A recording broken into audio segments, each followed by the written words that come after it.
بسم اللہ الرحمن الرحیم۔ السلام علیکم۔ سبق آموز داستان۔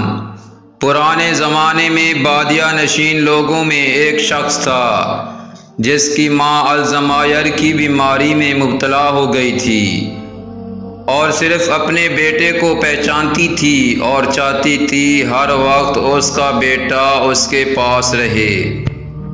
یہ بات اس آدمی کو پسند نہیں تھی۔ وہ سوچتا تھا کہ لوگوں کے درمیان وہ بے عزت ہو رہا ہے۔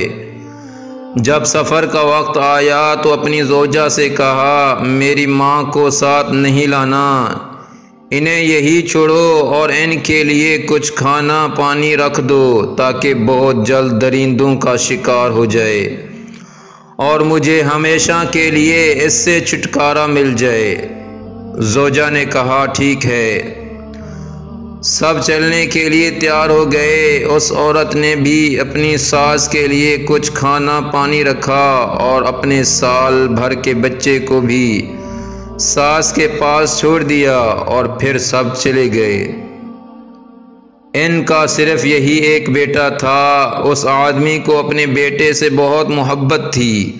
فرصت کے اوقات میں وہ اپنے بچوں سے کھیلتا تھا اور اسے دیکھ کر خوش ہوتا تھا۔ کچھ سفر طے کرنے کے بعد سب لوگ آرام کرنے کے لیے ٹھہرے تو اس شخص نے اپنی زوجہ سے کہا، میرے بیٹے کو لے آؤ، میں اس سے کھیلوں گا۔ عورت نے کہا، میں اس کو تمہاری ماں کے پاس چھوڑ آئی۔ یہ سنتے ہی وہ شخص غصے کی شدت سے چیخنے لگا کہ تم نے ایسا کیوں کیا؟ عورت نے جواب دیا، ہمیں وہ بچہ نہیں چاہیے، کیونکہ جیسے تم اپنی ماں کو چھوڑ کر آ گئے وہ بھی مجھے چھوڑ کر چلے جائیں گے تاکہ میں مر جاؤں۔ عورت کی بات اس آدمی کے دل و دماغ پر بجلی بن کر گری۔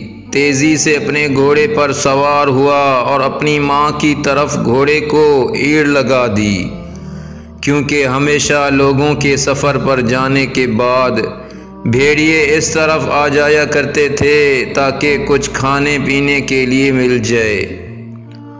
وہ آدمی جب وہاں پہنچا تو دیکھا اس کی ماں نے بچے کو ہاتھ سے اوپر اٹھایا ہوا ہے اور بھیڑیے چاروں طرف سے گھیرے ہوئے ہیں اور وہ ضعیف عورت ان کی طرف پتھر پھینک پھینک کر مار رہی ہے اور بچے کو بھیڑیوں سے بچانے کی کوشش کر رہی ہے۔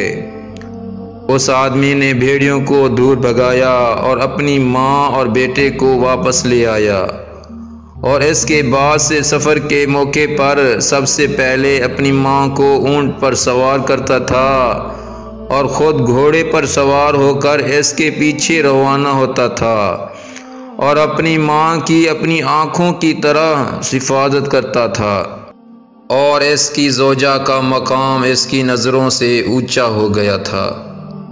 جب انسان دنیا میں آتا ہے تو اس کی ناف کاٹتے ہیں، لیکن اس کی جگہ ہمیشہ باقی رہتی ہے تاکہ وہ بھولے نہیں کہ وہ زندگی اور زندہ رہنے کے لیے ایک عظیم عورت ماں سے جڑا ہوا تھا۔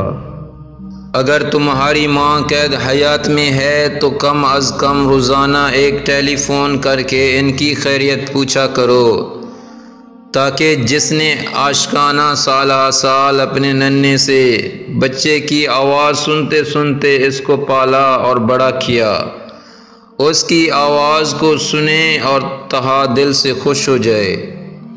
ماں کو نہ بھولو، کیونکہ تم ہرگز بھی ماں کی حتیٰ ایک ذرا ہاتھ کی تلافی نہیں کر سکتے۔ میرے پیارے دوستو، اس ویڈیو کو زیادہ سے زیادہ شیئر کریں اور اس چینل کو سبسکرائب کریں۔ جزاکم اللہ خیرہ۔